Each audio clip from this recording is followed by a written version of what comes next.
When I first rolled up to the house on Maple Crescent, the sun was just setting behind the rows of freshly trimmed hedges. The whole neighborhood looked like it had been pulled from a magazine.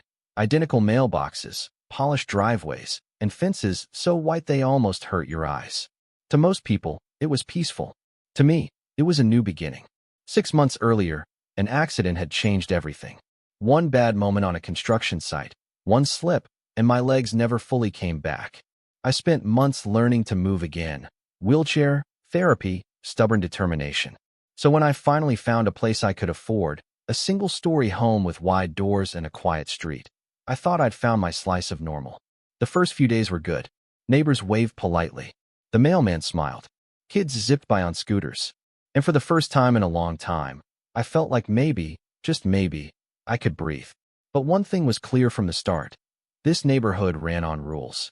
The HOA pamphlet came tucked inside my welcome folder, thicker than the mortgage contract. Pages of regulations, paint colors, mailbox height, lawn watering times. I laughed it off. How bad could they be?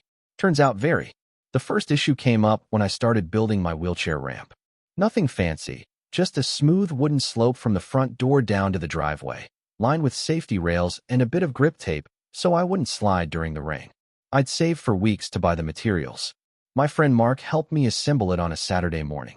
We worked quietly, measuring, cutting, fitting boards while the smell of sawdust filled the air. Every hammer strike echoed through the neat silence of the block. By noon, I noticed curtains shifting, faces peeking, people pretending to water their lawns while staring in my direction. Mark wiped his forehead and muttered, "Man, these folks act like they've never seen a ramp before." I laughed. Give it an hour. I bet we're on their Facebook group already. By sunset, the ramp was finished, a clean, sturdy structure that felt like freedom under my wheels. I rolled it down 3 times just because I could, the breeze brushing my face. For the first time since the accident, I didn't feel trapped by stairs or doors. That night, I slept better than I had in months. The next morning, a crisp white envelope sat taped to my front door. Notice of violation. At first, I thought it was a mistake. The letterhead read Hollow Creek Homeowners Association, and below it, neat printed text. Unapproved exterior modification. Ramp installation violates HOA aesthetic standards. Must be removed within 10 days to avoid penalty. My heart sank. I reread it 3 times, certain I was misunderstanding. Aesthetic standards? It wasn't neon-colored or falling apart. It was safe, necessary, and perfectly built. Still confused, I called the number listed at the bottom. A woman answered, voice clipped and rehearsed. Hollow Creek HOA, this is Linda. Hi, this is Michael Turner, new homeowner on Maple Crescent, I said. I just received a violation notice about my wheelchair ramp. There was a pause, too long to be polite. Oh yes, she finally said. That structure wasn't approved through our exterior design committee. It'll need to come down. It's a wheelchair ramp, I said, trying to keep my tone even. It's medically required. I filed for a permit with the county and followed ADA guidelines. Her sigh was audible. County approval isn't HOA approval, Mr. Turner. We have visual standards to maintain. If we make an exception for you, everyone will want one. I froze. An exception for accessibility? She didn't answer right away. Then she said, rules are rules. You have 10 days. The line went dead. I sat there for a full minute, staring at the phone. Anger rose in my chest, not the loud kind, but the heavy, quiet kind that builds when you realize you're not being seen as a person, just a problem. Mark stopped by that evening, and when I showed him the letter, he couldn't believe it. This is insane. It's your ramp, you're right. I shrugged. Apparently, not according to Linda. Who's Linda? The HOA president. He snorted. Figures. 2 days later, I met her in person. It was early morning. I was watering the small patch of flowers by the ramp when a silver SUV pulled up. Out stepped a woman in a spotless white blazer, clipboard tucked under her arm, smile sharper than glass. Good morning, she said brightly. You must be Mr. Turner. That's me. I replied, still holding the hose. I'm Linda Brooks, HOA president. I wanted to stop by to make sure you received our notice. I did, I said. And I think there's been a misunderstanding. The ramp's required. My doctor signed off, and the county approved it. Her smile didn't falter. Oh, I'm sure. But our concern isn't legality, it's aesthetics. Hollow Creek has a certain visual harmony. This ramp disrupts that. Disrupts it, I repeated, blinking. It's a wooden slope, not a roller coaster. She chuckled softly, as if humoring a child. I understand it's important to you, but we have to think of property values. Maybe you could use a portable ramp instead? Something you could fold away when not in use.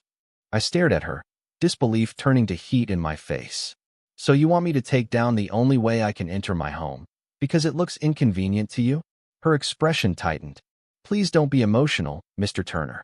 We're simply enforcing community standards. Community standards shouldn't come before human ones, I said quietly. For a second, something flickered in her eyes, annoyance, maybe guilt, but it vanished as quickly as it came. You have 10 days, she repeated, turning toward her SUV. After that, fines will begin accruing daily. She drove off without another word. I stood there, watching her taillights disappear, the ramp gleaming in the sunlight beside me. The same ramp that had given me freedom now felt like a target. And though I didn't know it yet, that 10-day countdown wasn't the start of a fine. It was the start of a fight, one Linda Brooks would wish she'd never begun. The next few days felt like living under a magnifying glass. Neighbors who used to wave now averted their eyes. Cars slowed down as they passed my house. I could almost feel the whispers, the judgment, the unspoken words. That's the guy with the ramp. Every morning, I expected something.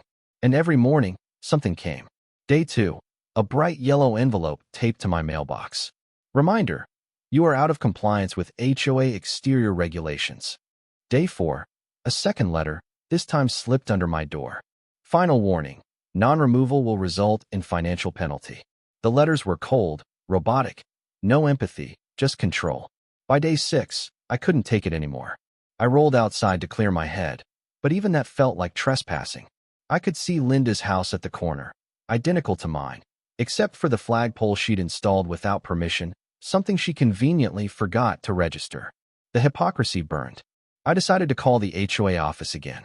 The receptionist recognized my voice immediately. Mr. Turner, we've already discussed this matter. I want to appeal, I interrupted. A pause, then a condescending sigh. You can attend the next HOA board meeting. But I should warn you, the board usually supports existing rulings. Then I'll see them there. That week dragged like a storm cloud. Every time I looked at the ramp, I felt a mix of pride and anger. I had built it for independence, but now it symbolized everything wrong with this place. How rules could be used as weapons. Mrs. Green, my neighbor 2 houses down, stopped by one afternoon. She was in her 60s, kind eyes, always carrying a basket of baked goods. I heard what they're doing, she said softly, handing me a plate of cookies. It's awful. My husband had a ramp when he got sick. You're not doing anything wrong. Tell that to Linda, I said bitterly. Mrs. Green shook her head. She's been running this HOA like her own kingdom for years. People are afraid to speak up. Last year, she fined the Carters for having Christmas lights up till January. I raised an eyebrow. Christmas lights. Oh, it gets worse, she said. She once fined a family because their kid's basketball hoop was visible from the street. I couldn't help but laugh. Not because it was funny, but because it was so absurd. She's obsessed with control, Mrs. Green said. And she doesn't like when people challenge her. I'm not challenging her, I said. I just want to live my life. Mrs. Green gave me a sympathetic smile. That's what scares her. The day of the meeting came faster than I expected. The HOA held its sessions in a small community center near the park, beige walls, buzzing fluorescent lights, and the faint smell of burnt coffee. About 20 residents sat in folding chairs, some chatting, others just waiting to get it over with. Linda sat at the front of the room behind a long table, flanked by 2 board members, both of whom looked more like obedient shadows than equals. She spotted me rolling in and smiled, that same plastic grin that never reached her eyes. Mr. Turner, she said sweetly, glad you could make it. Let's keep this brief. I wheeled up to the open space near the table. I'm here to appeal your decision to remove my ramp. Of course, she said, folding her hands. Would you care to explain why you feel the board should overturn the notice? I held up a folder. Because it's legal, safe, and necessary. It meets all ADA standards and county codes. I even brought documentation. Linda leaned forward, pretending to be interested. Yes, but this isn't a question of legality, Mr. Turner. It's about aesthetics. A man in the audience muttered, aesthetics? It's a ramp, not graffiti. Linda shot him a glare sharp enough to cut glass. The HOA's goal is to maintain property values. When one home deviates from design guidelines, it impacts everyone. I looked around the room. So accessibility hurts property value? Silence. Do you realize what you're saying? I continued. You're asking a disabled person to hide their disability because it doesn't fit your vision of perfection. One of the board members shifted uncomfortably. Maybe we can find a compromise. There is no compromise, Linda interrupted. The ramp must be removed. Something inside me snapped. You know, I said slowly, when I moved here, I thought this community cared about people. But I guess it only cares about paint colors and matching fences. Her lips tightened. That's enough. No, I said, voice rising. You say rules are rules, but I've seen your flagpole, Linda. I've seen your husband's unregistered trailer parked on the street. You bend the rules when it benefits you. Gasps rippled through the room. Her cheeks flushed crimson. You're out of line. So are you, I shot back. You're using power to punish instead of protect. You call it order. I call it discrimination. The board members whispered to each other, clearly shaken. Linda grabbed her papers and stood. The meeting was adjourned. But as people filed out, I saw something I hadn't expected, a few nods. Quiet support. Neighbors who'd once looked away now glanced at me with respect, even guilt. Maybe I hadn't won that night, but something had shifted. When I rolled out into the cool night air, Mrs. Green caught up with me. You gave her a taste of her own medicine, she said, smiling. I smiled back. It's a start. But deep down, I knew this wasn't over. Linda wasn't the type to let defiance slide. And when she decided to fight back, she'd go lower than I ever imagined. I thought after that meeting, things might calm down. I was wrong. The next morning, a bright orange envelope was taped to my garage door, another violation notice. This time, the complaint read, grass exceeds community length standards by 1.5 inches. Please mow within 48 hours or face a penalty. I looked at the lawn. It was barely overgrown, and I physically couldn't mow it myself. My neighbor's son, Ethan, usually helped me out every weekend. But this time, before Ethan could even show up, another notice appeared. Unauthorized lawn maintenance by a non-registered service provider. I laughed out loud, not because it was funny, but because it was so ridiculous. Linda had actually fined me for letting a teenager mow my lawn. That's when I realized this wasn't about rules anymore. This was personal. Over the next week, the letters multiplied. Trash cans visible from the street. Improper mailbox color tone. Unapproved potted plants. Each fine came with an added late fee, stacked so neatly it almost looked automated. It wasn't. It was Linda. One afternoon, I caught her standing across the street, arms crossed, watching my house while talking to another board member. Every time I rolled outside, her head turned. Every move I made, she seemed to document it. The quiet peace I'd hoped for in Hollow Creek had turned into surveillance. And the worst part? People stopped visiting. Neighbors who once waved now looked away. They didn't want to be seen talking to me. Mrs. Green still checked in, but even she looked nervous. She's scaring people, she whispered. She says anyone who supports you might get their own violations. I gritted my teeth. That's extortion. Mrs. Green nodded sadly. It's how she keeps control. That weekend, I decided to push back.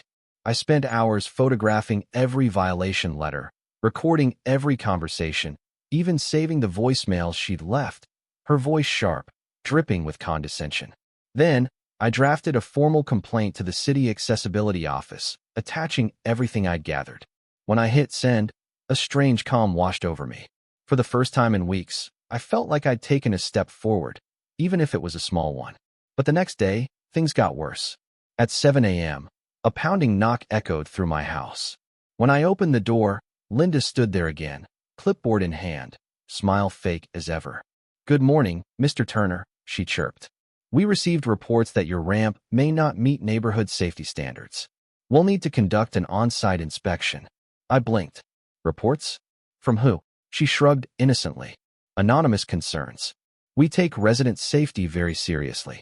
I'm not letting you onto my property, I said firmly. You're not a city official. Her smile vanished. If you refuse inspection, that'll be another fine. Then fine me, I said. But if you step on this ramp, I'll call the police. She took a slow step forward, eyes narrowing. You really want to go down that road? I already am, I said quietly. And I've got the receipts. She stared at me for a long moment, then turned sharply and walked away, heels clicking like gunshots down the driveway. That afternoon, I noticed something strange. My mailbox flag was up, even though I hadn't mailed anything. When I opened it, my stomach dropped. Inside was another envelope, but not the usual HOA letterhead. This one was handwritten. It read, "You think you're the victim, but you're the problem. Take down the ramp before it gets taken down for you." No signature. No return address. For the first time, I felt a chill crawl up my spine. This wasn't just about rules anymore. It was intimidation. I showed it to Mrs. Green that evening. She gasped, "Oh my God, you have to report this." "I already did," I said. "To the city. Now I'm filing a police report." She nodded, her hands trembling. "I'm so sorry, Michael. I wish people around here had more backbone." I gave her a small smile.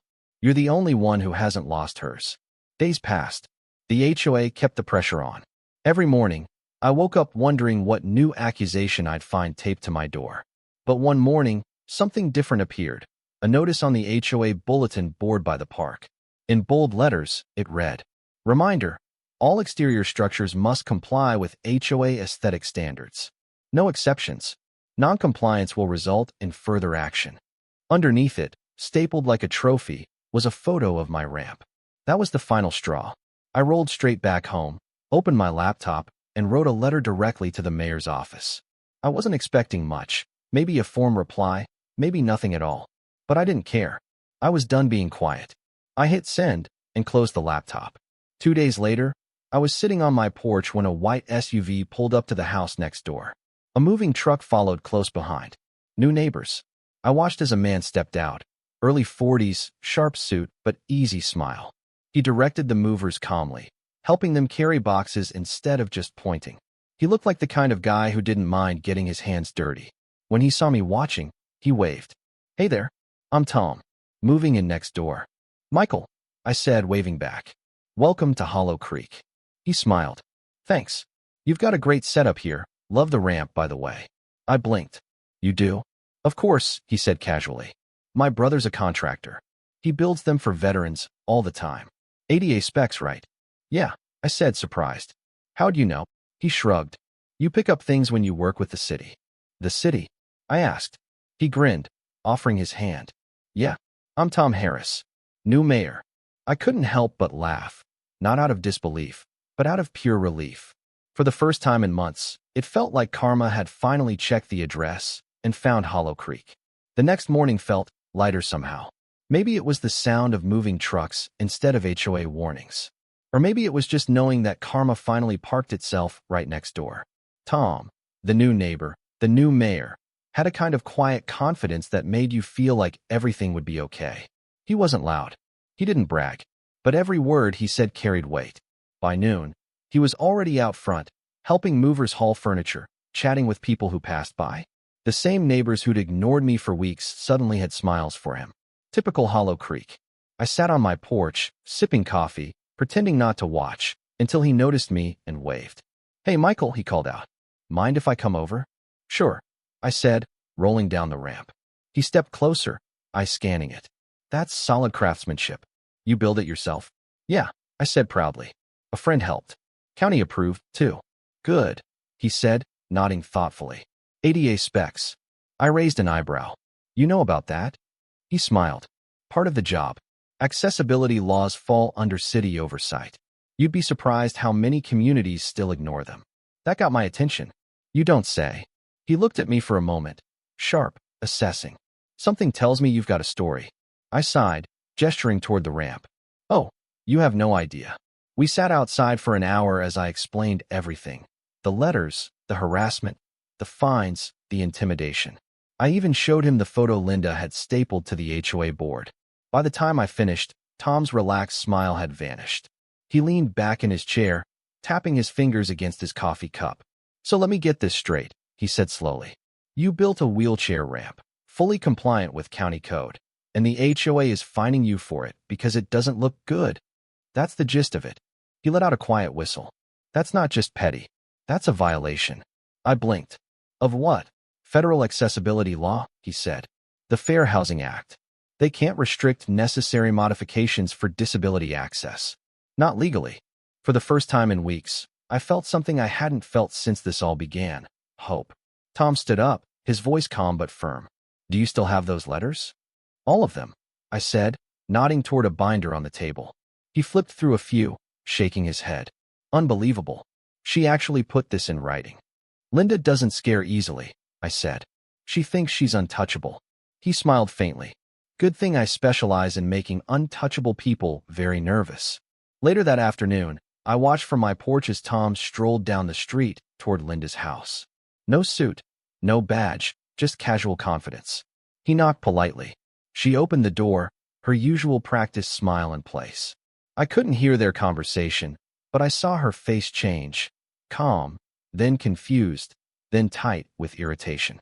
Tom nodded once, said something short, and walked away, leaving her standing there like she'd just swallowed vinegar. I grinned. Whatever he'd said, it had landed. The next morning, a white city vehicle pulled into Hollow Creek. Accessibility Department printed on the side. 2 inspectors got out, clipboards in hand. They didn't head to my house. They went straight to Linda's. For the next 2 hours, they walked the block, measuring sidewalks, checking ramp inclines, even photographing the HOA office steps. Neighbors peeked from behind curtains, whispering. Mrs. Green strolled by with her dog, barely containing her smile. Guess someone's getting inspected, she said cheerfully. Guess so, I said. By the time the inspectors left, Linda was red-faced and furious, barking orders at the board members who'd gathered on her lawn. That night, Tom stopped by again, leaning against my porch railing. She's in trouble, he said simply. The inspectors found multiple ADA violations in HOA-managed areas. Uneven sidewalks, missing curb cuts, no accessible pathways to the park. I raised an eyebrow. So, the person fining me for compliance is breaking the law herself? Tom chuckled. You couldn't write irony that well. The next few days were chaos, but not for me. A notice went out to every resident. The HOA is temporarily suspended pending city review of accessibility compliance. Linda tried to downplay it as a routine audit, but the cracks were showing. Her allies on the board started backing away. Neighbors who'd once feared her began whispering behind her back. One morning, as I wheeled out to get the mail, I saw her standing by her SUV, phone pressed to her ear, voice low but furious. When she noticed me, she glared. Happy now? I smiled. Just getting my mail, Linda. You think you've won something, she hissed. But people like me don't lose. Funny, I said. You sound like you already did. She stormed off, slamming her car door so hard it echoed down the street.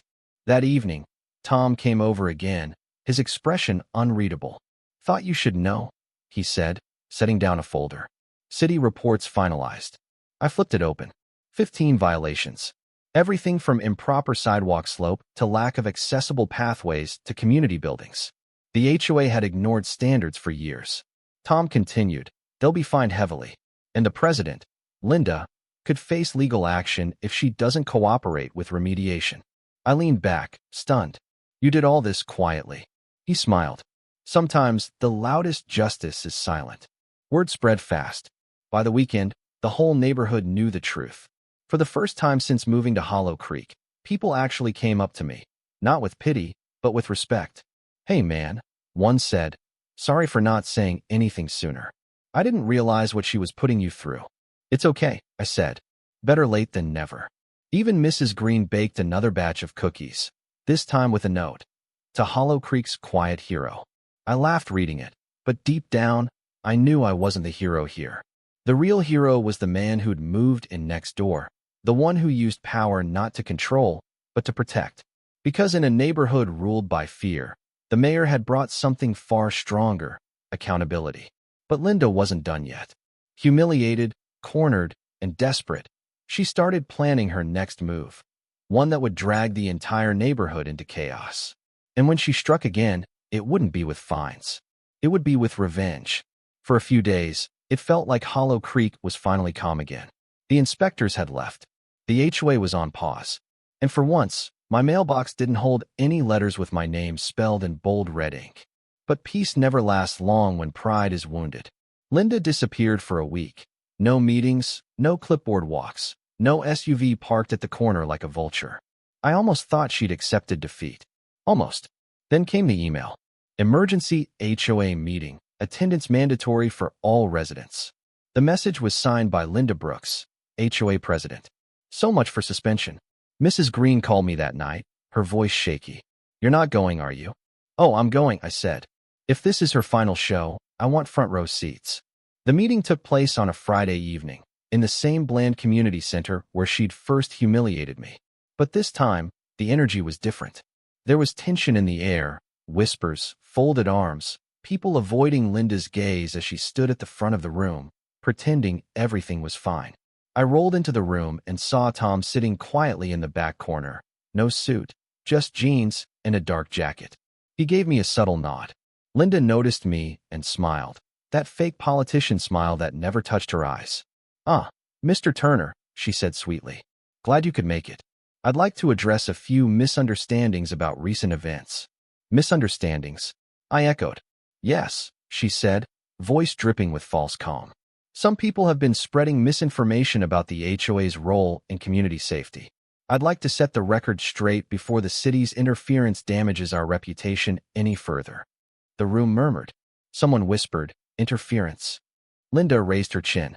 "We, the board, have always upheld the highest standards for this community. Unfortunately, one resident chose to take a private matter public, resulting in unnecessary government overreach." Her eyes flicked toward me. I smiled. "You mean the ADA violations?" She bristled. "I mean the so-called violations that were blown out of proportion. Our neighborhood has functioned perfectly fine for years." Tom cleared his throat from the back. "Not according to the city report." Heads turned. People whispered. Linda's expression faltered for the first time.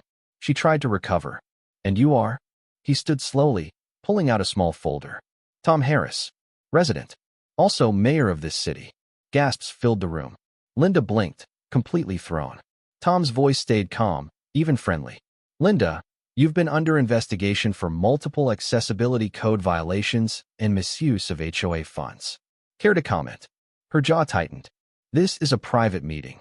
It's a public record now," he said, holding up the folder.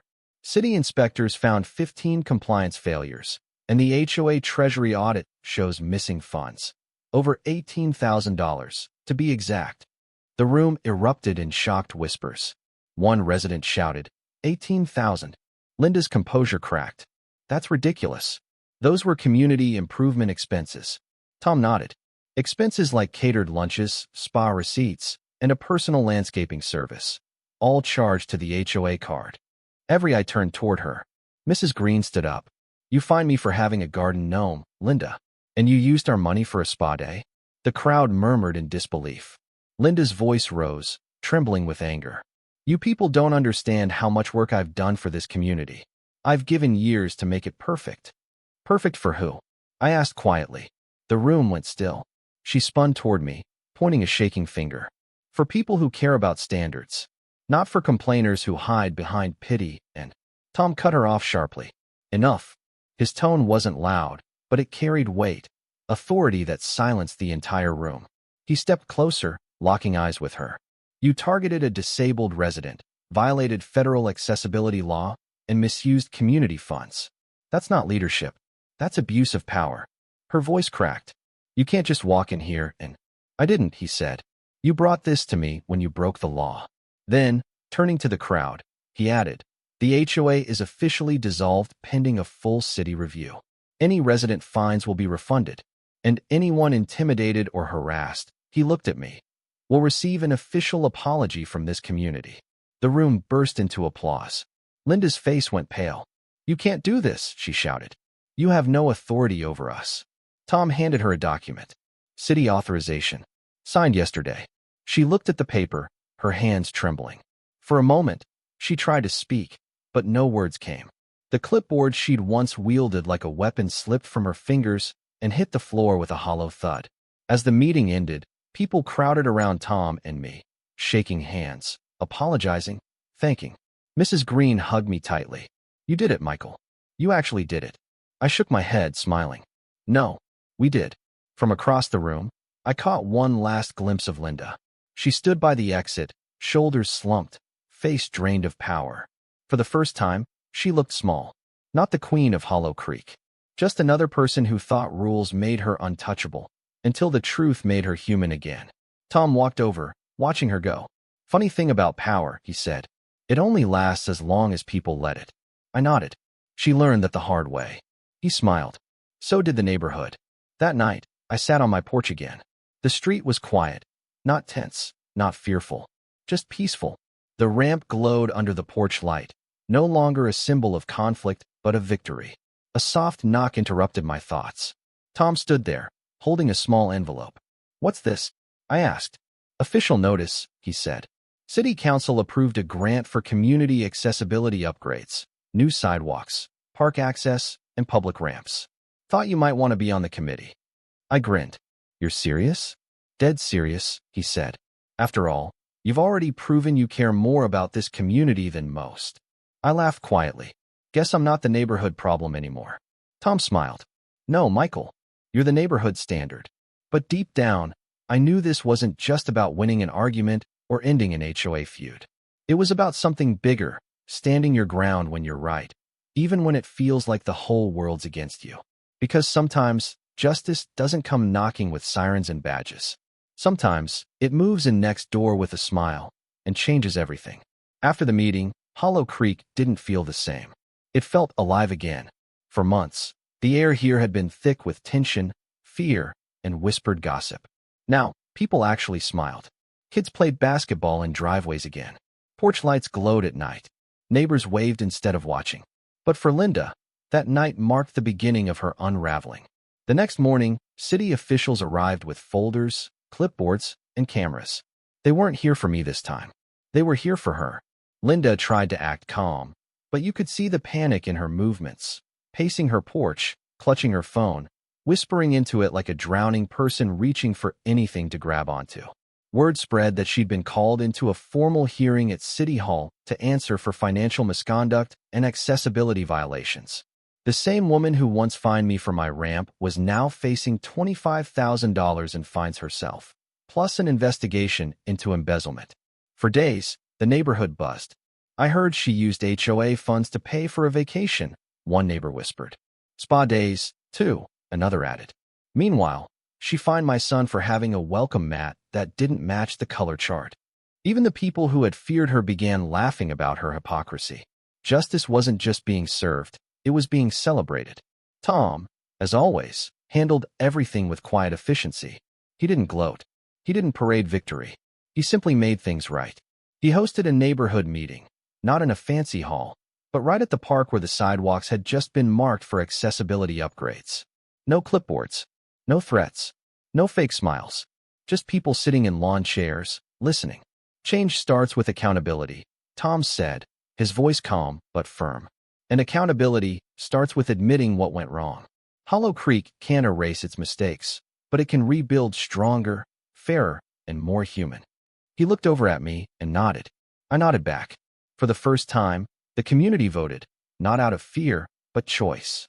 A new HOA board was elected that day, and unlike the last one, it actually represented the residents. Young, old, disabled, families, veterans, real people. Mrs. Green was elected as vice president.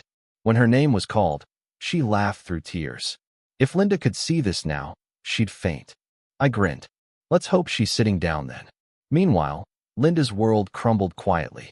She tried to appeal, claiming bias and misunderstanding. But the audit spoke for itself. Dozens of falsified expenses, missing funds, and personal purchases billed as community improvements. In the end, she was forced to resign permanently and repay what she had stolen. Rumor was, she sold her house within weeks and moved out of state. No one waved goodbye. Life at Hollow Creek changed after that. Fines turned into friendly reminders. Meetings became community cookouts. And the ramp that once divided the neighborhood became a local symbol of inclusion. People decorated it with potted flowers every spring. Even the local newspaper ran a piece titled, "From Harassment to Hope: How One Man's Ramp Changed a Neighborhood." When I read it, I smiled.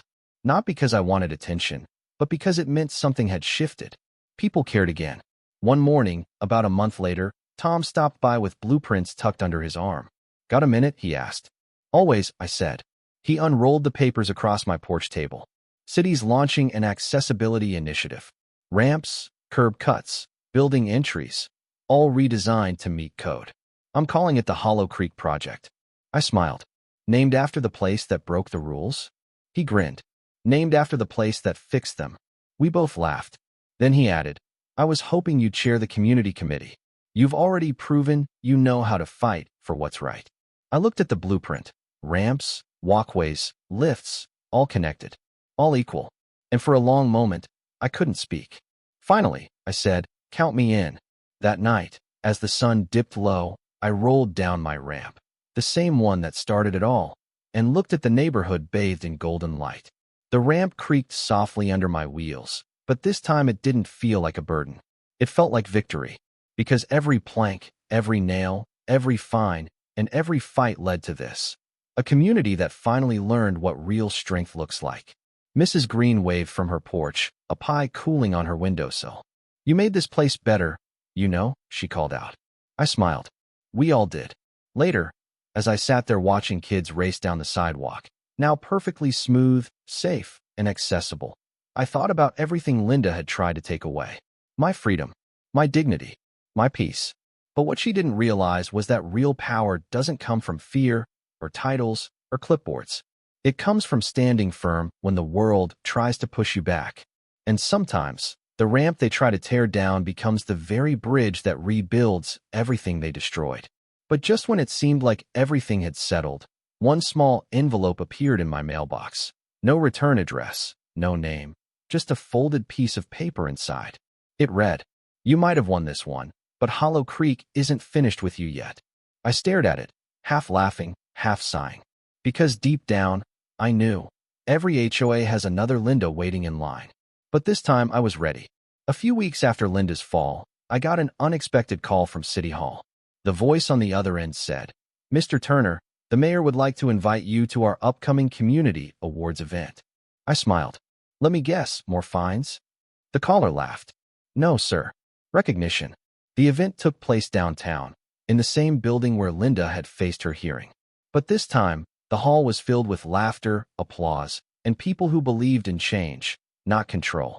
When I arrived, I was met with warm handshakes, nods, even hugs from residents of Hollow Creek. People who once crossed the street to avoid me now stopped to thank me. Tom stood on stage, microphone in hand, that calm smile on his face. Tonight, he said, we celebrate the people who remind us that rules are meant to protect, not punish. Who remind us that communities aren't built by power, but by compassion. He turned toward me. Michael Turner, would you please join me on stage? Applause filled the room. For a second, I hesitated, not because I didn't want to go, but because the moment felt unreal. Months ago, I was the neighborhood's problem. Now, I was its example. As I rolled up onto the small ramp leading to the stage. Yes, they'd installed one just for this. The crowd rose to their feet. Tom placed a small plaque in my hands. It read, For courage, integrity, and advocacy, reminding Hollow Creek what true community means. I looked out at the crowd, faces I knew, faces that had once looked away. And for the first time in a long time, I wasn't angry. I was proud. Tom leaned toward the microphone. Michael didn't just fight for himself. He fought for everyone who's ever been told to follow the rules when the rules were wrong. And because of him, every neighborhood in our city will now be required to meet full accessibility standards. The room erupted into applause again. Mrs. Green shouted from the front row, About time someone listened to common sense. Everyone laughed. I couldn't stop smiling. After the ceremony, Tom pulled me aside. You know, he said, when I first moved in next door, I thought I was just getting a quiet place with a view. Didn't expect to walk into a full-blown war. I laughed. You showed up right on time. He shrugged. You did all the heavy lifting. I just made sure the paperwork didn't get lost. Still, I said, you gave people courage. You gave me courage. He smiled. You already had it. You just needed a reminder. We stood there for a moment, watching people mingle and laugh. The same residents who'd once lived in fear of letters and fines now talking like old friends. And that's when it hit me. This wasn't just about a ramp, or an HOA, or even Linda. It was about change. Real change. The kind that starts with one person saying, enough. When I got home that night, the street was quiet again, the good kind of quiet. A gentle breeze rustled the leaves, and somewhere down the block, Kids were laughing in the distance. I rolled up my ramp, the familiar creak beneath my wheels, and paused halfway to look around. Same house, same porch, same ramp, but everything felt different. For the first time, Hollow Creek wasn't a place that tolerated me. It was a place that respected me. As I reached the top, I noticed a small note taped to my door, handwritten, neat, and signed. It read, "Thank you for standing up for all of us. You made us braver." No name, no address, just gratitude. And honestly, that was enough. That weekend, construction crews arrived to start on the new park pathways, smooth concrete, curb cuts, wide access points. Tom stopped by to watch the progress, hands in his pockets, grin on his face. "Looks like you started a movement," he said. I chuckled. "I just wanted to keep my ramp." He laughed. "Funny how small things become big things when the right person refuses to back down." I smiled. "Guess that's true for mayors, too." He winked. "Guess so." Later that evening, as the sun set behind the rooftops, I sat on my porch one last time, recording a message for my channel, the same one where I'd once documented my ramp's construction. The camera blinked red. "You know," I began, "when they told me to tear down this ramp, I thought I was fighting for a piece of wood and metal. But really, I was fighting for dignity, for fairness, for everyone who's ever been told they don't belong. The HOA tried to take away my freedom. But freedom isn't something you ask for. It's something you protect every single day. So if you're watching this, and you're facing your own Linda, remember, rules don't make a community. People do. And people have power, especially when they stand together." I paused, smiled into the camera, and added softly, "Because sometimes the thing they try to tear down ends up being the bridge that brings everyone home." I used to think the ramp outside my house was just wood and screws. A simple tool to help me move, nothing more. But over time, I realized it was something bigger. It was my stand, my line in the sand. Every board I laid, every nail I drove in wasn't just for accessibility. It was for dignity, for freedom, for every person who's ever been told, "You don't belong." When I moved to Hollow Creek, I thought I was just buying a home. I didn't realize I was stepping into a battlefield disguised as a neighborhood. But the funny thing about battles is, sometimes you don't need an army. Sometimes, one voice, steady, stubborn, and unshakable, can change everything. Linda thought she had power. Rules. Fines. Fear. But real power isn't in a clipboard or a title. It's in standing up, even when standing hurts. It's saying, "No, you're wrong," even when your voice shakes. There's something ironic about it all. The woman who tried to tear down a ramp ended up building a movement. Because now, thanks to her cruelty, the city has ramps in every park, every corner, every school. Kids who use wheelchairs don't have to wait for permission anymore. They belong by design. And that's what victory looks like. Not revenge, not humiliation, but change. The kind that doesn't fade when the news dies down. The kind that lasts. Sometimes, late at night, I still roll outside and just sit at the top of my ramp, watching the streetlights flicker against the quiet. The neighborhood that once glared at me now waves when they pass. The silence that once suffocated me now feels peaceful. And that ramp, the one they wanted gone, it still stands, stronger than ever. Like a scar, not ugly, not shameful, but proof of survival. People still ask me, "Michael, wasn't it exhausting? All the letters, the fights, the stress. Was it worth it?" And I tell them yes.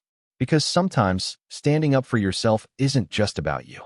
It's about the people who will come after you, the ones you'll never even meet. The single mom who builds a ramp for her child. The veteran is trying to feel independent again.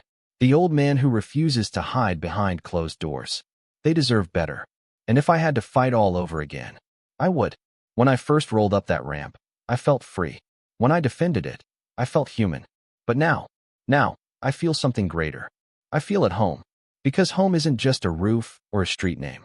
It's the feeling of belonging, without apology. And if my story proves anything, it's this: you don't need permission to exist. You just need courage to stay standing.